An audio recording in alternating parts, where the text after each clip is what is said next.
Me da mucho gusto iniciar esta serie de cápsulas en que estaremos compartiendo juntos el apasionante tema del liderazgo. En esta primera cápsula, nuestro tema es componentes y habilidades del liderazgo. Y para hablar de ello, y dado que el enfoque del liderazgo que vamos a mencionar es el liderazgo en base a una visión, tenemos en pantalla esta importante frase de José Martí: para ir delante de los demás se necesita ver más que ellos. Los tres temas principales que vamos a tratar en esta cápsula tienen que ver con el liderazgo visionario y en un segundo momento con las habilidades del líder. En todas nuestras cápsulas habrá un apartado final en donde dejaremos algunas reflexiones, algunas tareas que les hemos llamado compromisos de desarrollo. Así que, si les parece bien, avancemos en esta primera idea.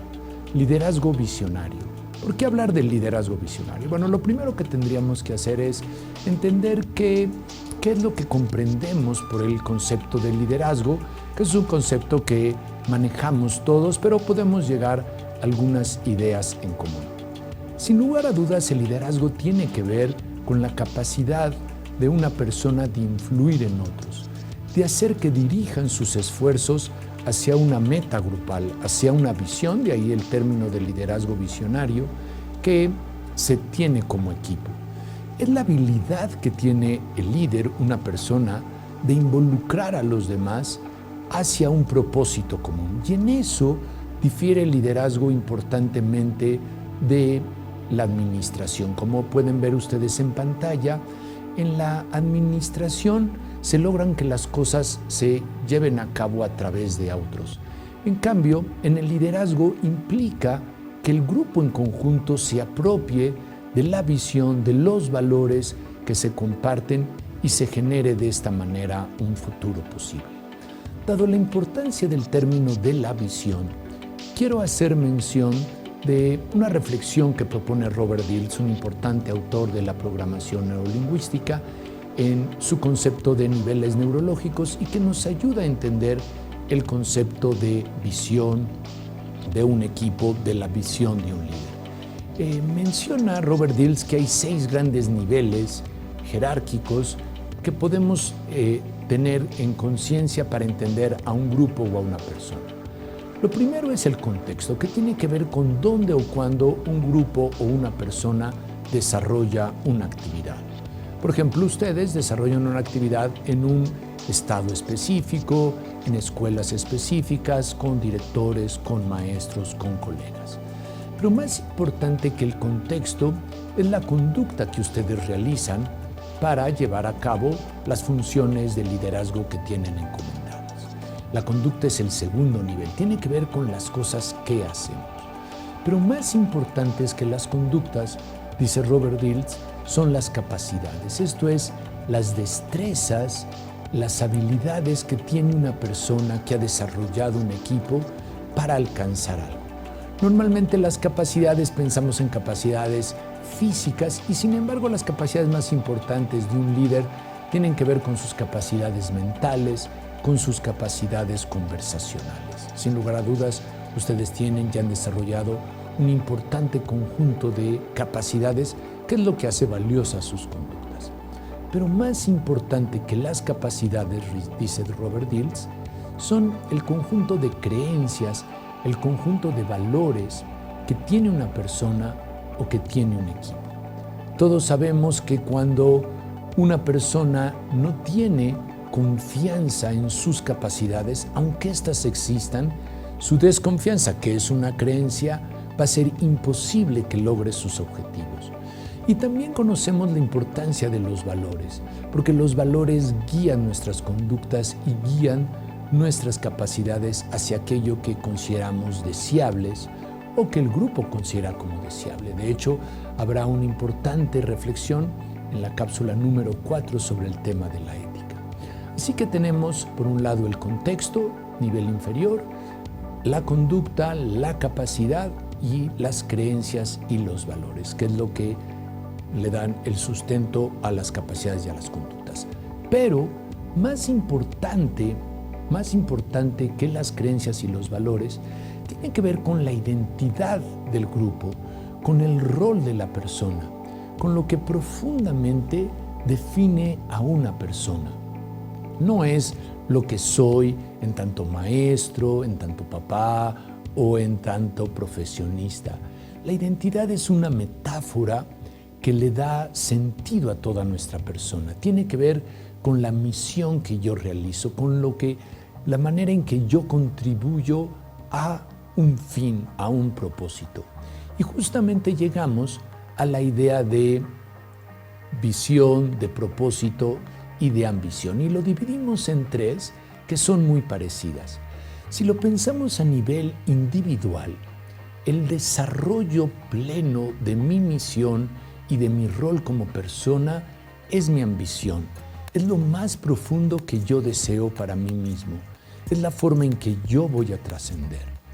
Cuando hablamos, por otra parte, del propósito de un grupo, de lo que estamos hablando justamente eso es también, de la manera en que un grupo, un equipo, y hablaremos también de los equipos de alto desempeño, trascenderá más allá de sus retos y de sus funciones. Es el propósito. Y en el ámbito educativo tenemos propósitos muy importantes. Y finalmente, así como yo contribuyo con mi rol y mi misión a un fin, a lo que contribuyo es a la visión que un líder, que un equipo tiene del mundo, de la comunidad que podemos generar, que podemos desarrollar. Una visión es un estado deseable hacia el cual un equipo se encamina. Y se encamina más fácilmente cuando el líder es capaz de influir, de persuadir hacia esa visión. Por eso hablamos de liderazgo visionario. De tal manera que los 4 elementos de un líder o del liderazgo son el objetivo que se persigue, que es la visión que se quiere compartir. Son los otros, en tanto que ellos son los que van a hacer posible esta visión. Tiene que ver también con los sistemas, porque no nos podemos olvidar que estamos dentro de un entorno, que estamos dentro, por ejemplo, en nuestro caso, de nuestro sindicato, estamos dentro del sistema educativo mexicano y tenemos que respetar y considerar todas estas coincidencias, lo importante de saber que estamos en un sistema. Y por último, está el rol de la persona que es el líder. Así que los 4 elementos son un objetivo en cuanto a visión, los demás, los otros, el pensamiento sistémico o el sistema en el cual formo parte y yo mismo en mi figura de líder. Ahora, ¿qué habilidades tenemos que desarrollar? Nuestro segundo tema para ejercer este liderazgo. Bueno, las 4 habilidades están relacionadas con los 4 elementos. ¿Se acuerdan? El primer elemento era el objetivo, era la visión. Así que necesitamos tener un pensamiento estratégico. No es suficiente decir hacia dónde queremos ir. Tenemos que tener habilidades para saber cómo llegar a ese lugar. Desde luego, para relacionarme con los otros, mis habilidades de comunicación son fundamentales. Ya hablábamos de la importancia de los sistemas y del desarrollar un pensamiento sistémico que me permita influir y obtener las ventajas de estas consideraciones. Y por último, en cuanto a mi persona, necesito ser plenamente congruente. Cada una de estas habilidades está descritas en las láminas que voy pasando a continuación. Están ahí el pensamiento sistémico, esto es la capacidad de llegar a nuestros objetivos, planear estrategias, tener tácticas. Sin esta capacidad de definir objetivos, pues entonces no tendremos la posibilidad de innovar, de crear y de llegar de una mejor manera a nuestros objetivos. Por el otro lado, la comunicación es fundamental. Varios de las cápsulas que vamos a revisar posteriormente tienen que ver con la importancia de la comunicación. Así que necesitamos habilidades para relacionarnos con los demás, habilidades para generar confianza en ellos, habilidades para poderlos persuadir e inspirar hacia la visión que tenemos y que queremos compartir con ellos. La habilidad del pensamiento sistémico nos ayudará a tener una visión ecológica, nos ayudará a saber que hay casi siempre posibles consecuencias negativas cuando yo busco alcanzar un objetivo. Prever estas consecuencias, tener en consideración un panorama mayor al cual hay que cuidar y respetar, es parte del pensamiento sistémico. El pensamiento sistémico nos otorga una responsabilidad muy importante, no solamente de mí, de mi equipo, sino de todo el entorno. Y creo que esta es una de las habilidades fundamentales, porque muchas veces, queriendo alcanzar un objetivo, generamos consecuencias negativas en el contexto que le rodea. Y por último, y en esto me gustaría quedarme un rato más, el liderazgo descansa profundamente en la congruencia del líder. Es el ejemplo el que arrastra, es el ejemplo el que inspira.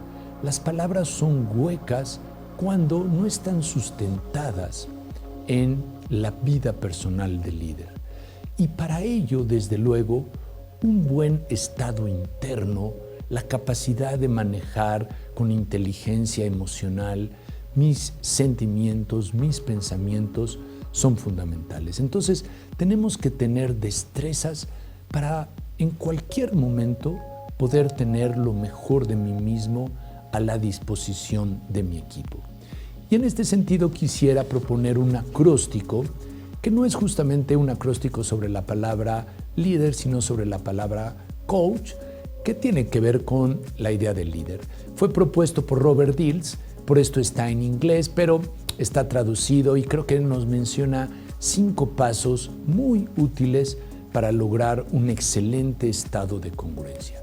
Porque nuestro liderazgo lo podemos vivir con conciencia, plenamente o de manera inconsciente. Y entonces cometeremos muchísimos errores que pueden tener importantes consecuencias.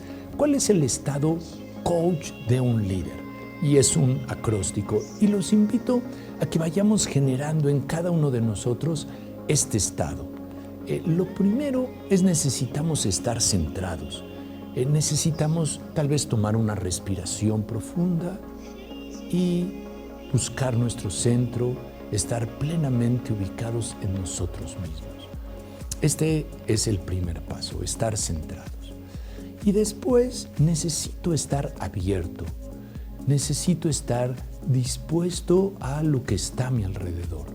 Entonces, estar centrado y estar abierto. Para en un siguiente momento, estar plenamente consciente de lo que sucede. Y estar plenamente consciente es esta capacidad de observar el todo al mismo tiempo que los detalles, en el aquí y en el ahora. Así que estamos centrados, estamos abiertos, conscientes para poder estar conectados. Conectados con las personas, conectados con nuestros colaboradores, conectados con nuestros equipos, para estar a su disposición. Y es fundamental no solamente lograr este estado en un momento, sino sostenerlo a lo largo de nuestra interacción. Así que pruébenlo, ensállenlo cada uno de ustedes. Tómense unos minutos. Estamos centrados, estamos abiertos, estamos conscientes, conectados y sostenemos este estado, que es justamente lo contrario al estado que Dills denomina un estado sin conciencia o estado crash, ¿no? Todo un choque se ha generado ahí. Y entonces estamos constreñidos cuando nos cerramos a nosotros mismos, nuestra cara, nuestro cuerpo, nos volvemos reactivos, reaccionamos ante las cosas de manera visceral, nos ponemos demasiado analíticos, activamos nuestra voz interna, descalificamos a otros, nos descalificamos a nosotros mismos. Eso nos aísla de los demás y entonces fácilmente somos hirientes. Así que dejemos el estado crash, reconozcamos cuando nos introducimos al estado crash y recuperemos un estado coach como ya lo sabemos hacer.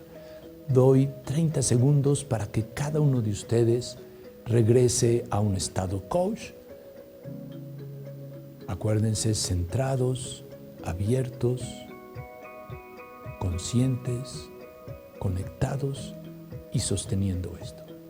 Esta es la clave de la congruencia, y la clave de la congruencia es tal vez la habilidad central del liderazgo, sin quitarle la importancia al pensamiento estratégico, a la comunicación y al pensamiento sistémico. Así que llega el momento, antes de despedirnos de esta primera cápsula, que me da gusto haber tenido con ustedes, de hablar de algunos compromisos. Son algunas tareas que estaremos dejando en cada uno de estos módulos, de estas cápsulas, además de que tendrán este material que hemos proyectado y tendrán también un artículo que ustedes podrán revisar, algún material bibliográfico o también algunos videos. Y estas son las tareas que los invito a considerar. Para cada una de las habilidades de un líder, te pido que selecciones para cada una de las 4 habilidades, los recuerdo: pensamiento estratégico, comunicación, pensamiento sistémico y congruencia. Selecciona un recurso personal que consideres es una fortaleza en tu función como líder que te comprometes a incrementar. Así que tendrás que tener 4 fortalezas, una por cada una de las habilidades. Después, una característica personal que consideres una debilidad en tu función como líder. Y lo mismo, que te comprometas a eliminar o a modificar. Tendrás 4 debilidades, 4 debilidades. Y después, quiero que pienses en una persona que es un gran líder para ti, que es un ejemplo de liderazgo. Y ubiques una característica, una cualidad de cada una de sus 4 habilidades. Y entonces pienses que si no tienes esas habilidades, entonces son habilidades que puedes desarrollar. Así que 4 recursos que sean fortalezas, 4 cualidades que sean cualidades que sean debilidades, y 4 cualidades que reconozcas en otros que puedas desarrollar. Y te pido que generes un plan de acción para que en las próximas semanas pongas mucho foco de atención en ir mejorando cada una de estas habilidades. Nuestras cápsulas siguientes te darán algunos tips para poder lograr estas tareas. Así que para cualquier consideración que tengas, pongo mi correo a tu disposición. Me dará mucho gusto recibir tus mensajes y poder también por este medio estar en contacto. Muchas gracias.